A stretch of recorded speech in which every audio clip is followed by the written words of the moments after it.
Kaum PC builder pasti benci sama produk ini karena bayangin 51 juta dapat produk yang ramai di solder, nggak bisa dioprek. Tapi gue di sini juga mau bilang, mindset itu salah. Mindset membandingkan itu salah. Ini bukan PC dan ini memang sangat segmented dan mungkin bukan untuk kamu.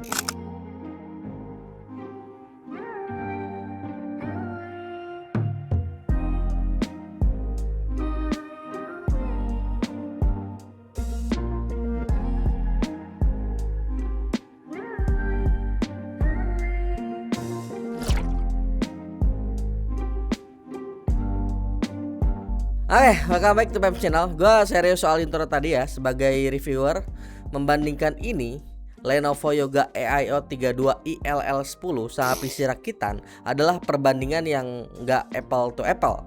Ini bukan untuk gamers yang hemat yang ngejar FPS per rupiah, dan ini jelas bukan untuk PC builder yang hobi ngoprek. Ini ada sebuah perangkat yang punya kategori sendiri, yakni the integrated workstation.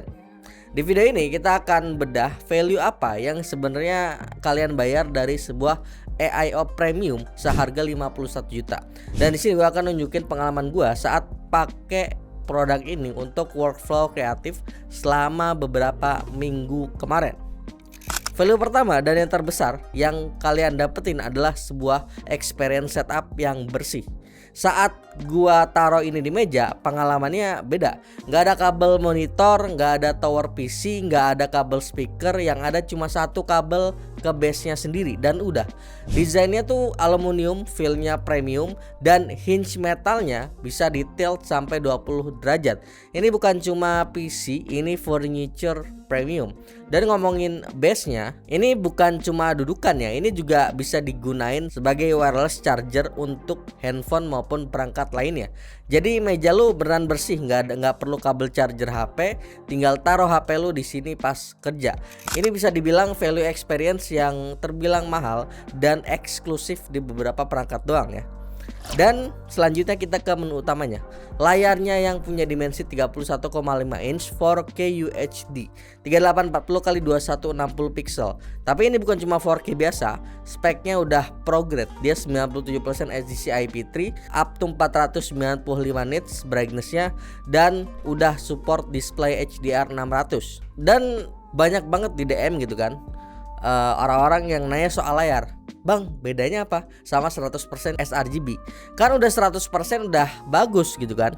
Gini, gue jelasin simpel aja ya. Anggap aja 100% sRGB itu sekotak krayon 64 warna. Udah lengkap buat gambar standar, buat buka-buka website, browsing, buat kerjaan kantor, ini udah lengkap warnanya. Tapi 97% di IP3 itu kayak lu dapat kotak krayon 120 warna. Si IP3 itu standar yang dipakai di industri bioskop digital. Color space-nya itu 25% lebih luas dari sRGB. Artinya apa? Dia punya gradasi warna hijau dan merah yang jauh lebih kaya, yang nggak ada di kotak sRGB tadi yang terbatas warnanya. Warna hijaunya nggak mati, warna merahnya pun beneran nyala. Buat creator ini game changer banget.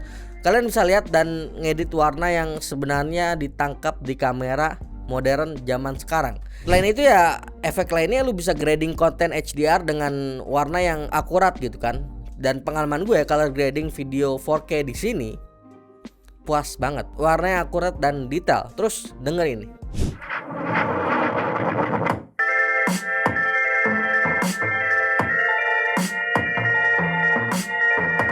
Itu suara dari 4 speakernya, quad speaker Harman Kardon. Experience gue suaranya full dan bassnya tuh nendang banget. Lu nggak perlu beli speaker tambahan. Ini value-nya ajib lah ini soal speakernya. Value selanjutnya adalah soal mesinnya. Ini yang paling penting. Estetika doang tapi lemot ya percuma gitu kan. Dan spek yang dipakai di AIO ini adalah spek yang udah cukup kenceng di kelas AIO premium. Dia pakai Intel Core Ultra 7 258V dengan RAM 32GB. Kita bedah jantungnya dulu ya. Si Intel Core Ultra 7 258V prosesor. Gua langsung siksa pakai Cerebras R23 dan hasilnya AIO ini dapat single core di sekitar 1915 poin dan multicore-nya tembus 10 ribuan poin. Ini skor yang cukup oke untuk sebuah premium AIO. Tapi yang bikin gua kaget sebenarnya lebih ke suhu. pas gue full load AIO ini ya, suhu maksimalnya cuma nyentuh 81 derajat Celcius dan suhu rata-ratanya cuma di 49 derajat Celcius aja. Dan gokilnya lagi, pas lagi full load, gua cek power draw-nya dari wattmeter, ini tuh mentok di 120 watt doang. 120 watt. PC rakitan gaming dengan spek CPU GPU yang mirip, ini idle-nya aja harusnya nggak segitu sih. Ini full load CPU GPU cuma 120 watt. Jadi ini super hemat daya ya. Kenapa bisa adem banget? Dan jawabannya satu sih, prosesor Intel Core Ultra V-Series-nya yang efisien banget. Jadi power draw-nya rendah, cuma 120 watt, up to-nya semua komponennya gitu kan. Dan bodinya nih agak kelihatan gede, tapi ini bukan laptop tipis ya. Ini kan AIO ya. Jadi heatsink dan airflow-nya tuh jauh lebih superior. Jadi dia bisa nahan performa kenceng tanpa thermal throttling. Ini penting banget buat rendering ataupun kebutuhan yang berat-berat gitu, yang workload yang berat-berat dengan waktu yang panjang gitu. Dan sekarang kita bahas dari sisi grafis. AIO ini sebenarnya punya dua pilihan grafis ya. Ada yang pakai eGPU-nya, ini Intel Arc 140V. Dan sebagai eGPU, si Intel Arc 140V ini bisa dibilang salah satu eGPU yang kenceng di kelasnya ya. Ini bukan Intel UHD biasa. Gua bahkan sempat tes sendiri main Black Myth Wukong di AIO ini dengan hanya mengandalkan eGPU-nya. Ini bisa jalan dengan experience yang cukup lancar ya. Tapi ya tentu dengan settingan yang beberapa disesuaikan. Dan tentu karena dia punya discrete grafik, kita juga sempat tes di beberapa pengujian gaming maupun kebutuhan lainnya. Dan tentu nggak cuma ada eGPU doang, AIO ini juga punya discrete grafik yakni RTX 4050. Dan mungkin beberapa orang akan berpikir, bang, itu kan prosesor low power gitu kan, seri V, kok dipasangin sama RTX 4050, apakah nggak bottleneck? Ini pertanyaan bagus dan jawabannya enggak. Kenapa? Satu, low power di sini bukan berarti lemot. Ini Intel Core Ultra 7 dengan 8 core dan punya boost clock up to 4,8 GHz. Kayak yang lu lihat tadi di Score Cinebench R23, single core-nya kenceng. Dan konteksnya AIO ini bukan dipakai untuk gaming 1080p gitu kan. Dari segmen maupun market yang dituju, AIO ini lebih ke workflow kreatif 4K gitu kan. Dan di workflow kreatif 4K, rendering di Premiere Pro ataupun Blender itu kan lebih ke GPU bound. Artinya GPU RTX 4050-nya akan kerja 100% dan CPU Ultra 7-nya ini lebih dari sanggup untuk nyuapin data ke GPU. Dan yang ketiga, ini adalah Copilot Plus PC dengan Intel AI Boost up to 47 TOPS. Artinya waktu lu video call pakai Windows 2 Effect, beban kerjanya lari ke NPU, bukan ke CPU. Jadi CPU-nya tuh lebih bebas buat kerjaan yang lain. Jadi alih-alih bottleneck, ketiga otaknya ini CPU, GPU, NPU-nya ini malah bekerja harmonis. Jadi bekerja sama. Ini kan AIO buat kerja tapi ada RTX 4050-nya. Apakah bisa main game? Ya tentu bisa. Cuma ini kan bukan mesin gaming 4K ya. Layarnya 4K emang, tapi 4050-nya ini jujur nggak akan kuat untuk ngerender game di 4K resolution. Tapi pengalaman gua coba main settingan high, nyalain DLSS-nya dan hasilnya ya cukup lancar, playable banget. Jadi buat stress release main game AAA habis kerja gitu kan, ya bisa. Dan gua mau kasih tahu juga RAM AIO ini 32GB LPDDR5X. Ini harus lo tahu ya, karena RAM ini solder, nggak bisa di-upgrade gitu kan. Kayak janji pejabat pas kampanye, sekali di solder ya udah nggak bisa diapa-apain gitu kan. Dan pengalaman gue dengan RAM 32GB ini untuk penggunaan kreatif itu sangat-sangat cukup untuk editing 4K di Premiere Pro maupun DaVinci Resolve ya. Value selanjutnya adalah workflow yang terintegrasi. Ini workflow yang beneran kepake sama gue gitu kan. Gue editing timeline 4K di Premiere Pro sambil video call pakai AI Studio Effect, dan di background gua minta AI generatifnya bikin aset visual. Semuanya smooth dengan lancar.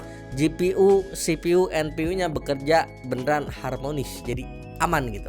Dan bisa gua bilang ini adalah sebuah AI yang kenceng, estetik, adem, hemat daya. Dan apakah menjadi sebuah sesuatu yang perfect? Tentu enggak, dengan beberapa kelebihan yang tadi. Dan sebagai reviewer yang jujur, gue harus bahas trade-off-nya juga ya. Pertama, yang udah gue singgung tadi, upgradability. RAM-nya 32GB solder. Buat gue sendiri udah cukup, tapi mungkin buat sebagian orang punya opsi nambah ke 64GB itu akan jadi lebih baik. Kedua, storage-nya juga cuma punya satu slot M.2 SSD. Jadi kalau mau upgrade, lu harus ganti yang 1 terabyte-nya ini, bukan nambah ya. Kedua, harganya 51 juta. Jelas dengan harga 51 juta, PC builder bisa rakit PC pakai RTX 5080 mungkin ya. Atau 5090 bahkan. That's a fact ya. Tapi dengan lu rakit PC, lu bakal dapetin PC dengan kabel di mana-mana. Dan lo belum tentu dapat monitor 32 inch 4K DCI-P3 yang sekelas ini. Lo belum tentu juga dapat webcam yang sesuai. Lo belum tentu juga dapat quad speaker Harman Kardon. Dan lo belum tentu juga dapat paketan langsung sama wireless charger yang nempel di PC-nya kan. Dan selanjutnya, ini minor buat gua, tapi layarnya ini nggak touchscreen ya. Padahal ini ya seri Yoga. Tapi baik lagi ya, seberapa sering sih kita nyolek layar monitor yang berukuran 32 inch ya? Kayaknya enggak juga. Jadi ini sebenarnya minor aja, bukan kekurangan yang gimana-gimana gitu kan. Dan ini memperjelas siapa target marketnya. Jadi siapa yang harus beli ini dan siapa yang cocok dan siapa yang jangan untuk beli AIO ini. Sebagai orang yang emang udah ratusan review produk semacam ini, gue bisa bilang ini memang bukan untuk PC builder yang hobi ngoprek. Ini bukan untuk gamers yang hemat, yang cari FPS per rupiah. Dan ini cocoknya untuk pertama, kreator profesional, desainer, arsitek, editor yang butuh layar 4K DCI-P3 akurat dan performa AI kenceng dalam satu paket. Kedua, ada eksekutif maupun profesional yang sangat menghargai estetika, efisiensi, dan meja kerja yang super bersih. Dan terakhir, value lain yang Lenovo kasih di AIO ini adalah trust atau kepercayaan. Karena Lenovo Indonesia udah ngecover AIO ini dengan 3 tahun premium care warranty. Apa yang membedakan premium care warranty dengan garansi-garansi yang lain? Pengalaman gue dengan premium care ini, kalau ada masalah, teknisi bisa datang ke rumah, jadi bisa on-site service. Jadi lu nggak perlu repot bawa PC segede ini ke service center, cukup tunggu di rumah. Dan pada akhirnya Yoga AIO 32 ini adalah statement piece ya. Dia menjual simplicity dan power dalam satu paket. Dia menghemat space di meja lu dan menghemat waktu lu dari pusingnya rakit PC. Dan value dari waktu dan estetika itu yang seringkali nggak bisa diukur pakai rupiah. So sampai sini dulu video kali ini. Sekian dulu, gue Yusril. Sampai jumpa di video selanjutnya.